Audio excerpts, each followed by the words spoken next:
You're from Vermont. I would ask unanimous consent that at the end of my remarks, the scheduled votes take place.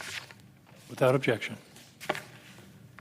Mr. President, as chairman of the Senate Budget Committee, I want to say a few words about some of the important budgetary issues that Congress is now facing. I want to focus on the $3.5 trillion reconciliation bill, but before I do that, I want to comment on the looming debt ceiling crisis that we face. Mr. President, Republican leader Mitch McConnell this morning once again reiterated that the Republican Party will not vote to lift the debt ceiling, and in an extraordinarily irresponsible manner, Republicans have indicated that they will not pay the debts incurred under the Trump administration. In his statement, as he has done time and time again, Senator McConnell implies that this debt ceiling has something to do with future spending. It does not. Like anyone who owns a credit card, the payments that are made are for past spending. In this case, spending incurred under the Trump administration. And let us be clear. If the United States, the largest economy in the world, defaults on its debt, it will plunge not only our country, but the entire global economy into what could become a severe economic depression. That means massive unemployment, higher interest rates, severe reduction in government services, and possible cuts in such programs as Social Security and Medicare. The irresponsibility of the Republican leadership is not just something that I worry about.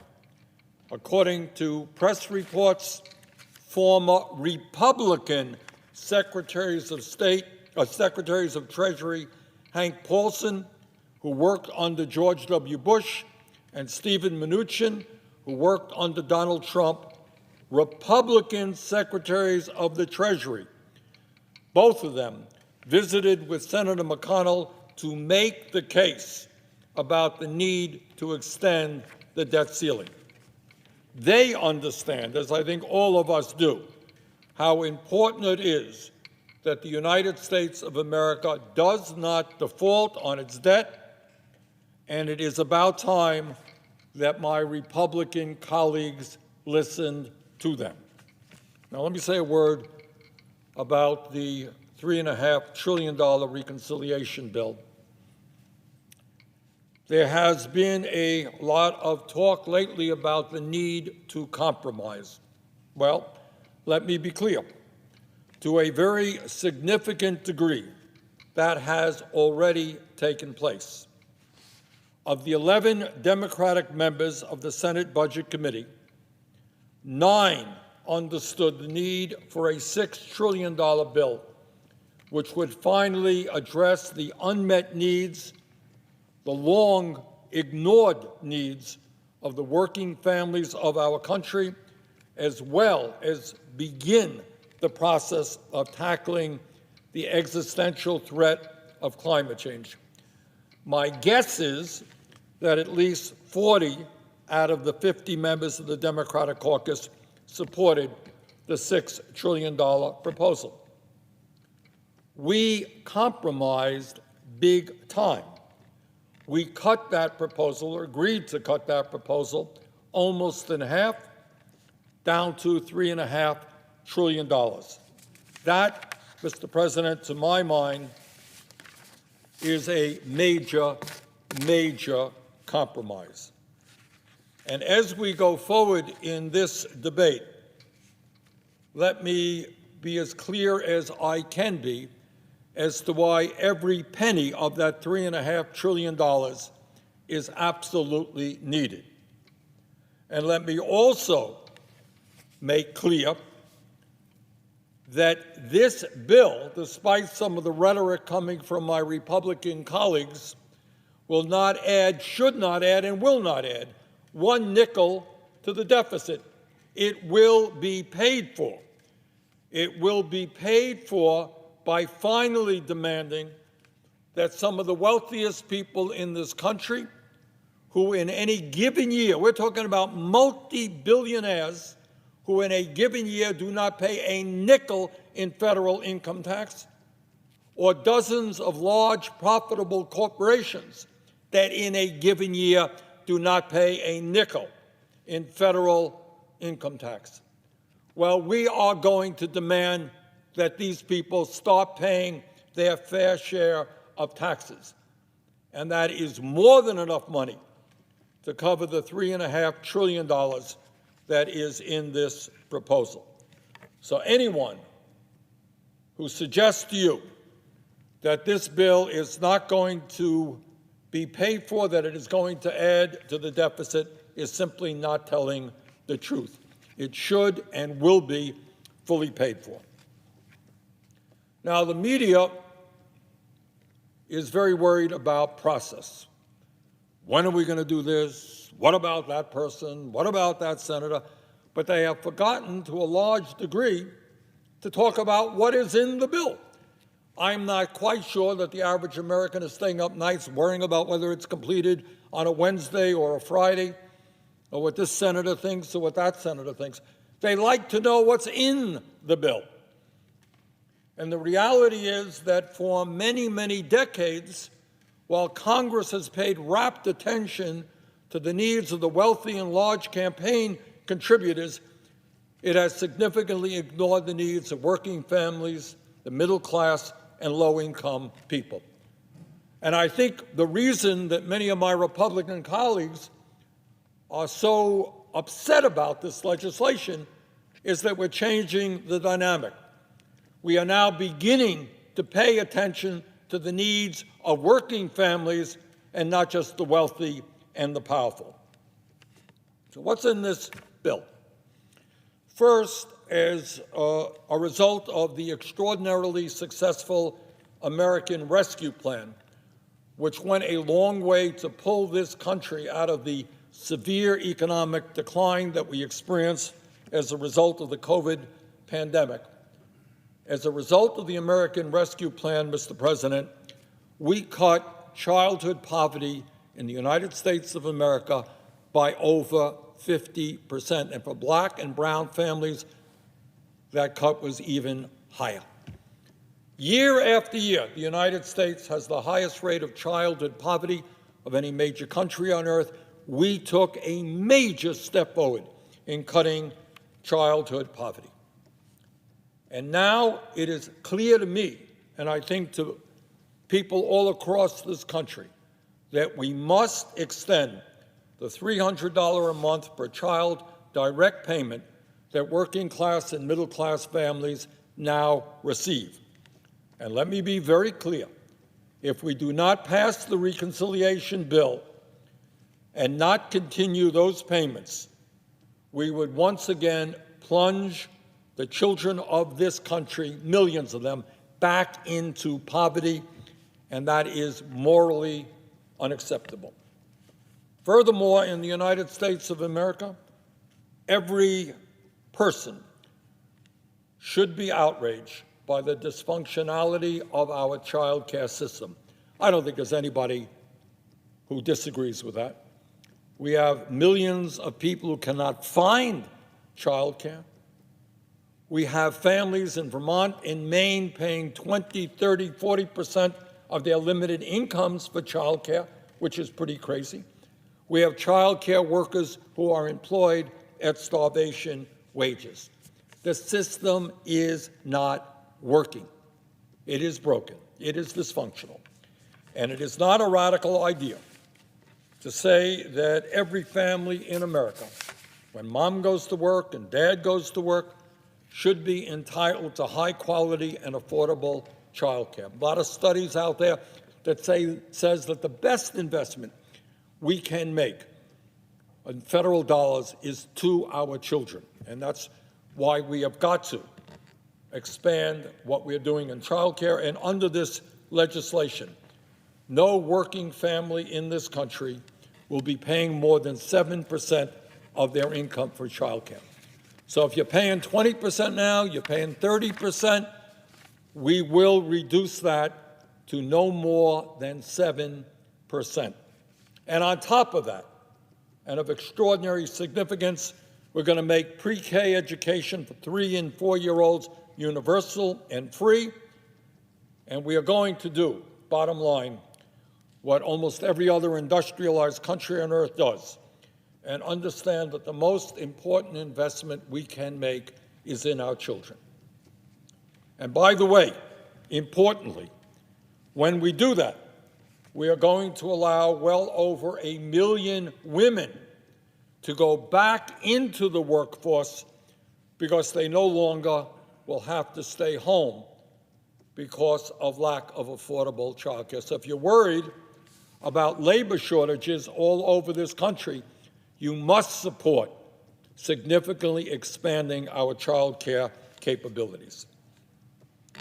Further, what is in this legislation, Mr. President, is at a time when the pharmaceutical industry charges us the highest prices in the world for prescription drugs, we are going to demand that Medicare start negotiating prescription drugs with the pharmaceutical industry.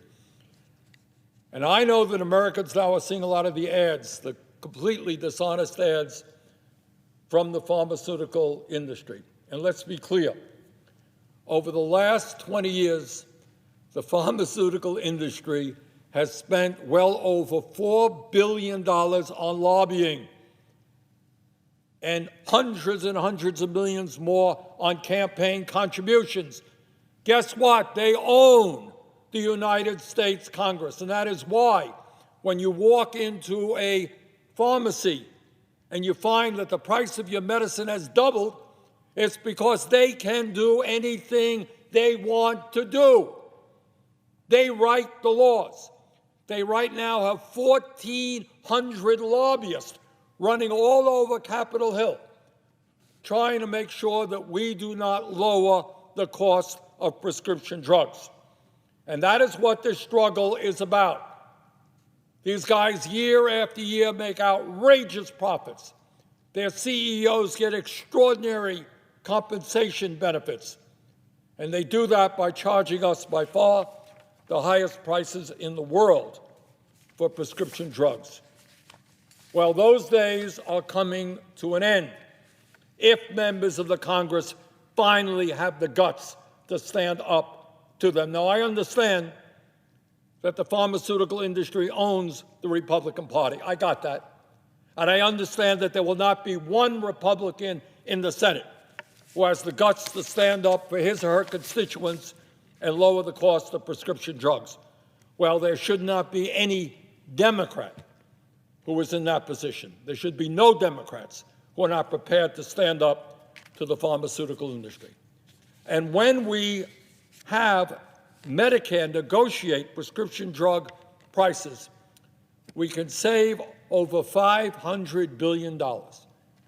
And one of the things we're going to do with that $500 billion is do what the American people desperately want us to do, and that is to expand Medicare to cover dental, vision, and hearing aids. This is the United States. Elderly people should not walk around without any teeth in their mouths. They should be able to afford to go to a dentist. Not a very radical idea. Grandparents should be able to communicate with their grandchildren because they have a hearing aid that they need in their ears that today they cannot afford. And older people should be able to read their daily newspaper because they can get a pair of glasses that works for them. The need to expand Medicare to cover dental, hearing aids, and eyeglasses is absolutely critical. Nobody in the year 2021 denies that oral health, hearing, and vision are essential parts of health care. Medicare is supposed to cover health care needs of seniors? Well, oral health, hearing, and vision are parts of health care. Not surprisingly, out of all of the provisions in President Biden's Build Back Better plan, expanding Medicare to provide dental, vision, and hearing aids is by far the most popular. According to a June 30th Morning Consult poll, adding dental, vision, and hearing benefits to Medicare is supported by 84% of the American people. Not often you get 84% of the American people supporting anything. And yet that includes 89% of Democrats, 79% of Republicans. This is what the American people want, and this is what we must deliver for them. Given that, it is just hard for me to imagine that any member of the House or Senate would oppose this very popular and important provision. Mr. President, it is a bit embarrassing that our nation, the richest on earth, is the only major country not to guarantee paid family and medical leave. I have been all over this country, and I have met with women, low-income women, who are forced to go back to work 1 week after having their baby because they need the income.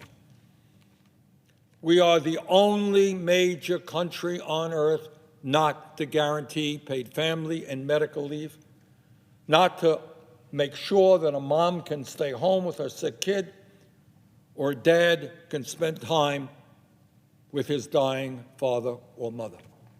This legislation finally does what should have been done a long, long time ago and guarantees paid family and medical leave. And what this legislation does is address the reality that many of our younger people are unable to obtain the good-paying jobs that are out there because they lack the ability to get a higher education. Now, my own view is we should make public colleges and universities tuition-free. My own view is we should cancel all student debt in this country. That is not in this bill. But what is in this bill is the reality that every American will have the right to get at least 2 years of community college tuition-free. And they can use that to get the training they need for good jobs. They can use that to accumulate credits that can be transferred to a 4-year college if that is what they desire. Mr. President, a few blocks away from here, and in every major city in America, there are Americans sleeping out on the streets. They are veterans. They are people with all kinds of issues. They are working people who simply cannot afford the housing in their community. 2 blocks away from the United States Capitol, there's an encampment of homeless people. 600,000 Americans are homeless today. And on top of that, we have some 18 million households who spend 50% of their limited incomes on housing. In other words, we have a major housing crisis. This legislation addresses that and in an unprecedented manner invest in low-income and affordable housing. And when we do that, by the way, we create a whole lot of good-paying jobs. Mr. President, we are an aging society, and whether people have severe disabilities or whether they are just getting old, people would rather stay at home, in many cases, rather than be forced into nursing homes. What our legislation will do is to significantly improve home health care in this country and make sure that those people who provide that important service, that difficult service, are adequately compensated, because today they are not. We need more of those workers, and we need to pay them decent wages. Mr. President, I am sadly aware that many of my Republican colleagues do not believe that climate change is real, or at the very least don't believe that we should do anything about it. But they are dead wrong. And in my view, we cannot go home and look our children and grandchildren in the eye, knowing what we know, and knowing that the scientists are telling us that we have a very, very few years to address the climate crisis, or else there will be irreparable harm done in our country and around the world. We have turned on the TV this past summer, and we saw the unbelievable fires in Oregon and California, and learned that in Siberia, their fire was larger than all the other fires combined. Smoke went thousands of miles. We learned that July was the hottest month ever, and the climate is exacerbating extreme weather disturbances like Hurricane Ida, which brought havoc to Louisiana. This legislation that we are proposing does not go as far as I think it should on climate. But make no mistake about it, it is a major, major step forward in transforming our energy system away from fossil fuel to energy efficiency and sustainable energy. So that is where we are right now, Mr. President. We are in a moment where millions and millions of Americans have lost faith in their government. They think that we are incapable of addressing their needs, that all we do is listen to wealthy campaign contributors and the lobbyists and the billionaire class. And the question we face right now is, at this moment, do we have the courage to keep faith with the American people and show them that their democracy, in fact, can work for them and not just powerful special interests? So let us go forward. Let us do the right thing. Let us pass this $3.5 trillion reconciliation package. And with that, Mr. President, I would yield the floor.